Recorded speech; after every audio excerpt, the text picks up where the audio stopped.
And how did you get here? Well, I'm not sure how you got here. You may be on the radio, or you may be tuning in via the internet, but you have found yourself at Butch Maxwell's Complete Waste of Airtime here for Wednesday, September 29th on the Watchdog Network. And I'm so glad to be here with you today on a beautiful day, 72 degrees outside, and it's going to be nice and warm and lovely for the last few days here of September. Can't believe it's already October. Here with me, as always, Lola Miller, almost always anyway. Hey, Lola, how you doing today? I'm well. How are you? I'm all right. Good. All right. It's a good day. Are you gearing up for Ogilvy Fest this weekend or any of that stuff? Yes. Yeah, And next weekend, too, for the PBR. Oh, yes. Okay. Yeah.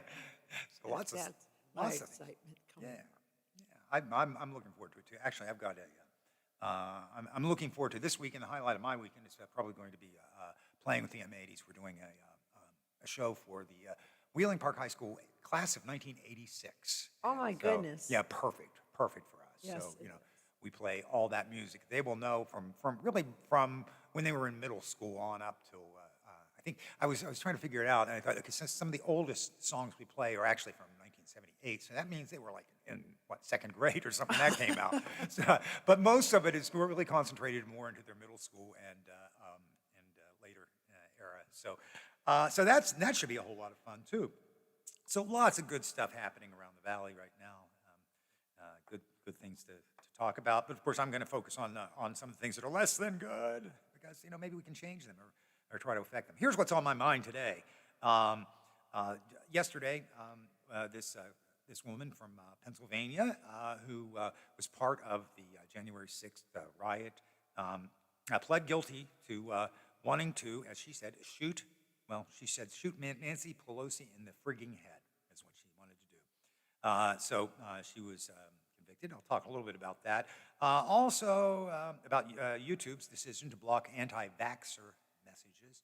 And in fact, we might go on and talk just a little bit of analysis about anti-vaxxers and the tactics that they use and how similar they actually are to cults, too. And also, let's touch on flu shots today, too. When should you get that flu shot? Spoiler alert, soon. Now would be good. And, of course, since we just can't let it go, we got to talk about Donald Trump. After all, if we don't talk about it, then we're going to keep making the same mistakes we've always made. So, yes, we're going to talk a little bit about Donald Trump, too, because there's yet more stuff that comes up. And I know some of you wish, hey, just let it go, Yeah, eventually, I think we might, but I don't know. He's still a player out there, so I think we still need to talk about his influence as we continue. Start off with the January 6th rioter who yesterday pled guilty. She actually got a pretty light sentence. A lot of these people were getting relatively light sentences. She was actually only charged with a misdemeanor, even though she was a big part of, she was a part of this group of people who tried to change the outcome of the election, and which, to me is pretty, it's pretty clearly radical. It's pretty clearly unlawful. You're trying to subvert the process of our democracy. I think this is a pretty heinous crime, and frankly, I think that there should be greater punishments for these folks, than maybe 6 months probation, stuff like that. But that's what they're getting. And this woman did, when she was confronted by the judge, she did back down a little bit. She said, I understand what I did. It was not right. That's something I will teach my children. I did it. I'm guilty. And I'm going to take the consequences for what I did. And for that, I praise her. Good for you. Of course, what she actually gets, by the way, is just basically, I think it's a suspended sentence. So what lesson can you take away from this? I don't know. Go ahead and storm Congress. You'll probably get a slap on the wrist, I think.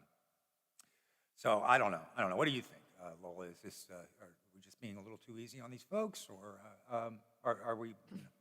Since it's new ground, then maybe we should go light on them and say, okay, next time we're going to really punish you. I'm kind of torn on it. Mm-hmm. I really am. Had these been all people of note, Mm-hmm. that were getting sentences like that. My argument would be, boy, if that were me, Yeah. they'd slam me in jail. Right. You know, but these were just ordinary people that had been led down a garden path. Yeah, they and had. And you many know, of them. for the most part, really, I feel sorry for him. I feel sorry for him.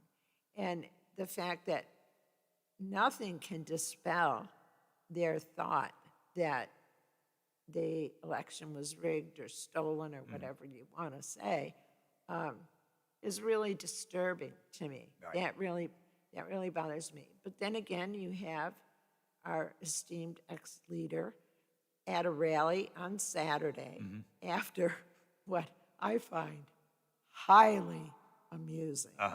In Maricopa County, Arizona. You know, it was a MAGA-funded group that Right. had absolutely no clue what they were doing. Yeah, the Ninja Cyber Turtles, ninjas or something the like Cyber that. Ninjas, yes. That went through everything. The voting machines, of which they ruined and are going to have to be replaced at the tune of $3 million. Go through all this stuff, all these months, all this crap, and it turns out Biden actually got, I think, 9 more votes, Yeah. and Trump lost 216 or something. Yeah. And then here comes the esteemed leader. And he had a rally on Saturday. He says, We want you just muted yourself, but yeah, he said, yeah. we won Arizona. I mean, and people cheered. Yeah. You know? Yeah, It's he like, declared victory when he was snatching victory from the jaws of defeat. When actually, he was defeated. He was defeated again. it's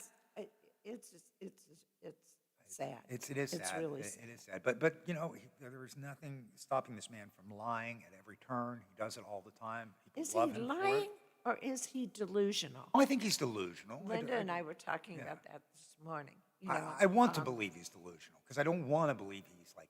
I mean, I really don't believe in the concept of pure evil. Really don't. I mean, you can disagree with me on that too, but I think that I don't think that he's evil.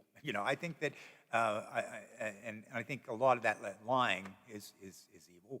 But I do think he lies to himself so much that he actually buys into his own BS. well, we've all known somebody in our past Who does that? Does that. Yeah. Well, we might have provoked a call here, which you're always welcome to do.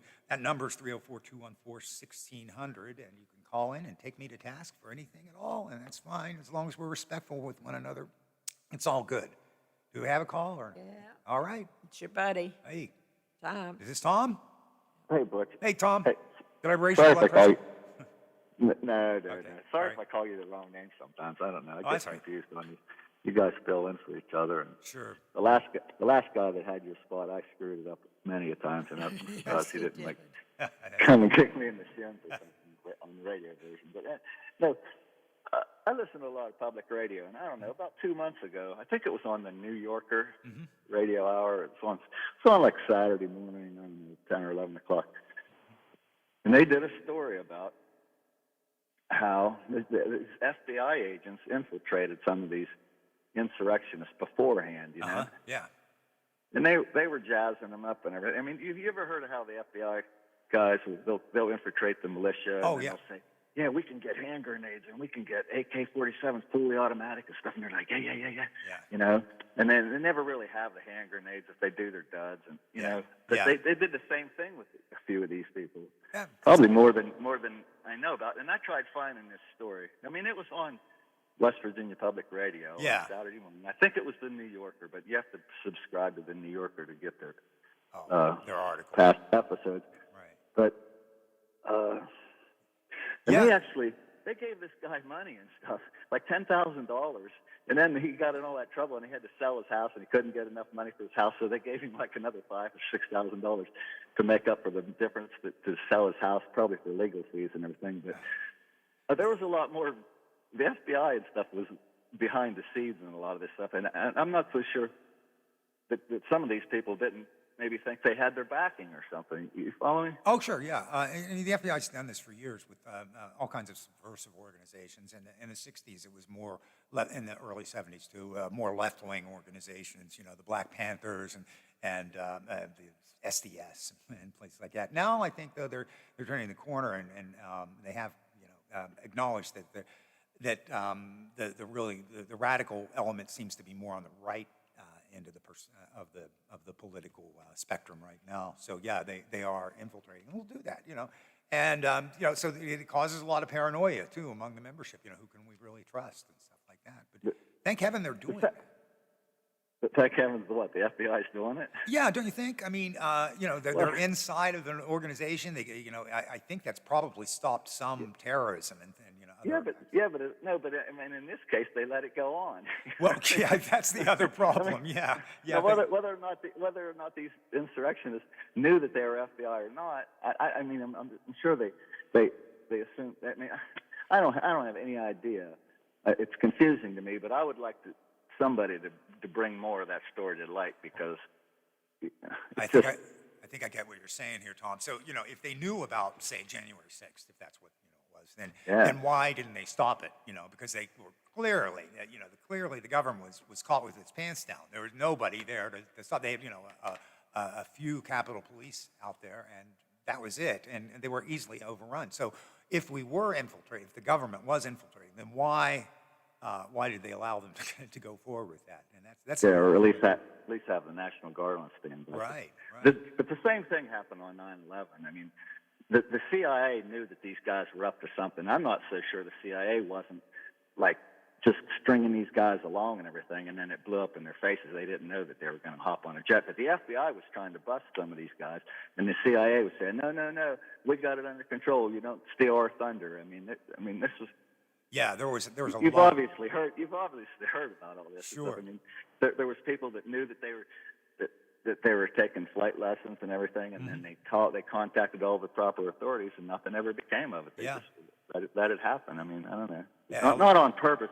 I don't think they realized that they were going to fly the jets. I didn't get that you were, making a conspiracy case out of this, but yeah, I mean, I think there was certainly incompetence in leading up to the 9/11 thing, because there were so many. I mean, there was a memo that was put in front of the president, or in front of Condoleezza Rice, at least, saying that Al Qaeda is poised to attack the United States, and it was ignored totally, And so we can, in retrospect, say, geez, well, what were they doing?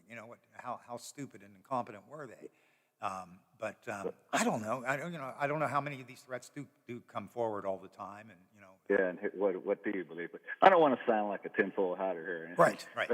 But the FBI did infiltrate probably a handful of these people just to see exactly what they had planned and stuff. I mean, and probably checking for pipe bombs and whatnot and stuff. I don't know. Yeah, you'd think. Enough about that, man. So, all right, Okay. It's good hearing you on air again. See you, Hey, man. thank you so much for calling in, Tom. You're always welcome to call in, and if I provoke something else, call back. All right, bye. All right, thanks. It was Tom on the line here. Do we need to do these mid breaks, or we can just go clear to the? Oh, let's do that. Let's go ahead and why don't we take a mid break now, and when we come back, we'll talk about vaccinations. That should be a good transition. So you are listening to Butch Maxwell's Complete Waste of Airtime right here on the Watchdog Network, and we'll be right back.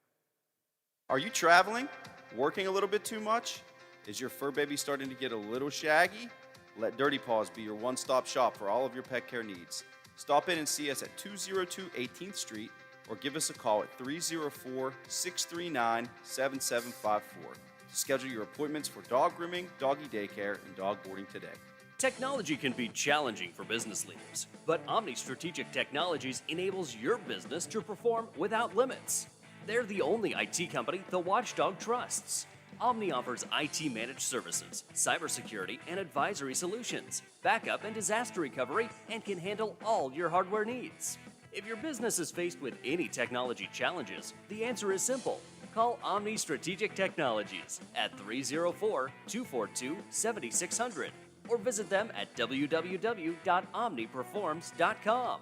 Now, during the Jim Robinson Ford Lincoln Toyota Pre-Owned Super Sale, select from over 80 vehicles in stock starting under $5,000. Most are local trades, many with one owner. Hurry to Jim Robinson at the Highlands, home of lifetime powertrain protection.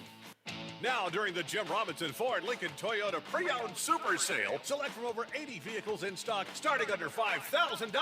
Most are local trades, many with one owner. Hurry to Jim Save today on your next project with 11% off everything now at Menards. Dutch Boy Max Bond is an exterior paint and primer with extreme adhesion technology. It provides superior adhesion to chalky, dirty, glossy, or previously painted surfaces. Save today on your next project with 11% off all Dutch Boy Max Bond exterior paint. Good through Saturday, October 2nd. Savings are mail-in rebates. Some exclusions apply. See store for details. Save big money at Menards. Hi, this is Hoppy Kercheval. West Virginia, in many ways, is a diverse state, often with different issues, challenges, and successes depending on where you live. But we're also a small state, and we're all connected by being West Virginians. Every day from 10:06 till noon, I talk about and provide insight into the events that shape who we are. My approach is tough but fair, and we may disagree, but together we'll stay abreast of what's going on in our great state. Successes, the hardships, the challenges, and of course the politics that contribute to making us who we are. So join me weekdays, 10:06 till noon for Metro News Talk Live.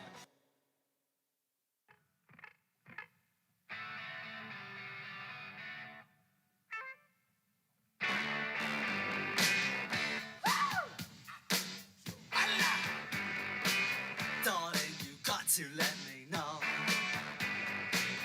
Should I stay or should I go? If you say that you are mine, I'll be here till the end of time. So you got to let me know.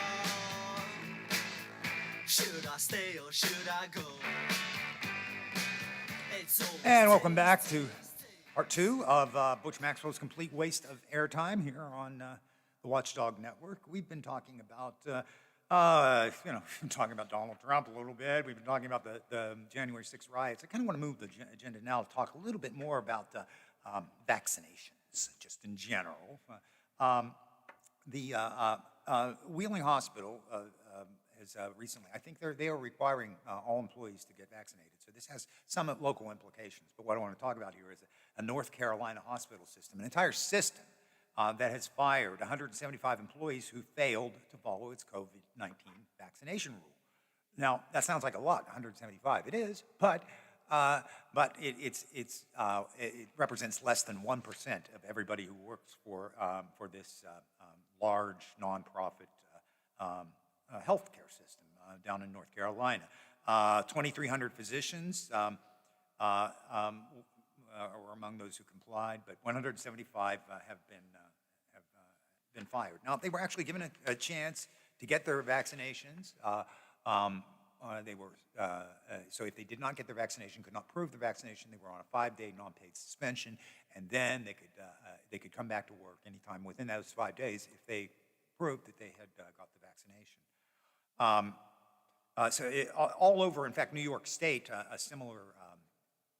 there's a similar mandate for people in healthcare to get the vaccinations, and so far they're complying relatively well. As of earlier this week, as of Monday night, 92% of hospital staff, 92% of nursing home staff, and 89% of adult care facility staff has had at least one vaccine, according to the New York State Department of Health. So we're making some progress here. The good thing is, this is the first time I've actually talked about COVID where we've had relatively good news, at least in a while, where the infection rate seems to be going down. Of course, death rates are still higher, but death rates, that's just what's called a lagging statistic. So people will become infected first and then, sometimes die a little while later. So the death rate really hasn't gone down yet, but we expect to see that go down since the infection rate has gone down. So that's good, but that doesn't mean that we got to take our foot off the gas here. We still need to get vaccinated, encourage everyone around you to get vaccinated as long as they can safely, and that means most everybody can, okay? And, at least those who are over 12 so far. And get your booster if you're eligible. Now, here in West Virginia, my understanding, and I may have totally misunderstood the governor, but he sort of said, anybody go out and get it, regardless of your age, as long as, I think if you're 18 or 12 plus, you can get the vaccine. I think he even said, I'm not sure he said this, but my inference was that even if you didn't get the Pfizer vaccine, you got one of the others, go ahead and get the Pfizer booster. And then, I don't know. I'm not sure if he said that, but don't do that. If you got the Pfizer vaccine though, and you are 65 or over, or you're otherwise compromised with some kind of you've got a breathing disorder or a heart condition or something like that, then you might want to consider getting that booster shot. Also, if you're a healthcare worker, or if you're working in an intimate way with the public, if you do massages or things like that, where you work really closely with people, you might want to consider getting that booster shot too, because just to be sure, just to be safe. Pretty soon, they expect in the next 2 to 3 weeks, those of us like me who got the Moderna vaccine, that we will be eligible for a booster shot too, and I'm going to get mine. I don't want to get sick. And in fact, as long as we're on this whole vaccination thing, what about flu? After all, we're coming into flu season. So, should you get the flu vaccine? Yes, you should. Especially if you're you're an adult, and if you if you've ever gotten the flu, you don't want to get it. Now, the flu vaccine, generally speaking, doesn't have the efficacy rate. It isn't as surefire as the COVID vaccine is thought to be in the 90s somewhere, 92, 95% effective. So 5% of people can still get the virus even if they've been got the vaccine. The efficacy rate is a little bit lower in the flu shot, but it still can save you a whole lot of grief. When is the ideal time to get it? Right about now. Because remember that a vaccine takes about 2 weeks to really kick in and start to work for you. And the weather, while it still seems very summer-like even today, guess what? Friday is October, and you get your vaccine in October that's going to last you pretty well through the entire flu season. So now's a good time to do it. Where can I get my vaccine? You can get it just about, well, you can get it from your family doctor, of course, but you can get it at drugstores too. So there's that. I believe you can probably even, I don't think you can get it at right now at the health department. I think they're just trying to concentrate on COVID vaccines. I'm not sure about that. I should have checked that before I went on the air. But I was there recently, and they had a sign that said, no flu shots. So I'm not sure if that was just for that day or whatever, but I'll try to find out answers for that. Meanwhile, though, consider getting your flu shot. I have not gotten mine yet, but I intend to do that. How about you, Lola? You going to get a flu shot? Yes, I am, but I'm going to wait. I don't need a golf ball in both arms. Right. If you've so. got, if you, and while you can get both at the same time, it may be better to do it. I don't want to do Yeah, that. yeah. So I'm going to get the booster first. Okay, get the and booster then- first. Then get, Now, flu last year was amazingly at a much lower rate, the transmission rate, than it was in. nobody went anywhere. That's right. And when we did, we wore masks. And That's guess right. what masks help to prevent any kind of airborne virus, which influenza is. So, yeah, wear a mask, continue to social distance, do all that stuff, and get a booster, or get the flu shot as soon as you can. Protect yourself. I want you to be around. I want you to be out there to hear my next complete waste of airtime. So please do that. All right, well, we have hit the bottom of the hour, so we'll take a little break, and we'll be right back. And when we come back, what are we going to talk about? Oh, I don't know. We're going to talk a little bit more about the vaccines, because I want to talk about some of the techniques that anti-vaxxers use to distort the truth, and how it's much like a cult. So we'll talk about that when we get back. You're wasting a perfectly good hour here with Butch Maxwell right here on the Watchdog Network, and we'll be right back. It's hoop time for Hugs. Hi, everybody. I'm Tony Caridi. That story coming up on today's Mountaineer Report, brought to us by Kroger, the official grocer of WVU Athletics.